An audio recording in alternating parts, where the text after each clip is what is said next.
নমস্কার, welcome to my channel. আমার channel আমার কিছু কথা, আমি অনিমেষ আপনাদের সঙ্গে। আজকে আমার বিষয় পলু পোকা। পলু পোকাটা সম্বন্ধে আমাদের ওয়েস্ট বেঙ্গলের লোক খুবই হয়তো জানেন, কিন্তু দেখেননি অনেকে। এই পলু পোকাটা আপনাদের সামনে দেখাচ্ছি। এটা সাধারণত ওয়েস্ট বেঙ্গলের বাঁকুড়া, পুরুলিয়া এই সমস্ত এলাকায় দেখতে পাওয়া যায় এবং চাষও হয়। রেশম কীটের যে চাষটা বলে সেটাই।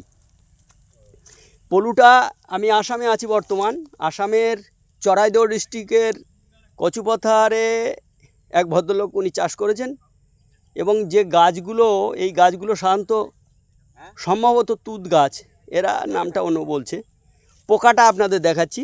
পোকাটা আপনারা দেখুন, এই সামনে এই যে দেখতে পাচ্ছেন, এই যে পোকা, এই পোকাগুলো কিন্তু পলু পোকা।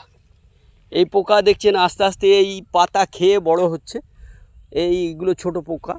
একটা একটা পোকার দাম এখানে 15 থেকে 16 টাকা। এই পোকাগুলো এরা চাষ করে। চাষ করার পর এই পোকাগুলো যখন আস্তে আস্তে বড় হবে, বড় হওয়ার পর এরা নিজেদেরকে সুতোর ভিতর, গুটির ভিতর গুটিয়ে নিয়ে আস্তে আস্তে যখন ওরা মারা যায়, তারপর ওই গুটিটা নিয়ে গিয়ে গরম জলে দিয়ে ওর থেকে সুতোটা তোলা হয়। সেটা তসর। তসরের আপনারা জানেন সবাই, তসরের শাড়ি, তসরের পাঞ্জাবি খুবই বিখ্যাত এবং এগুলো বিদেশেও যায়। এই যে গাছগুলো দেখতে পাচ্ছেন, এগুলো সব তুত গাছ। এই গাছে এই পোকাগুলো রয়েছে।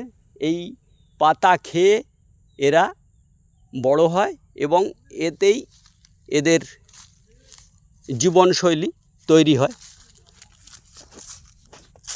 এই যে আজকে তুত গাছের উপর এবং পলু পোকার উপর যে ভিডিওটা বানালাম, আপনাদের যদি ভালো লাগে লাইক করবেন, শেয়ার করবেন।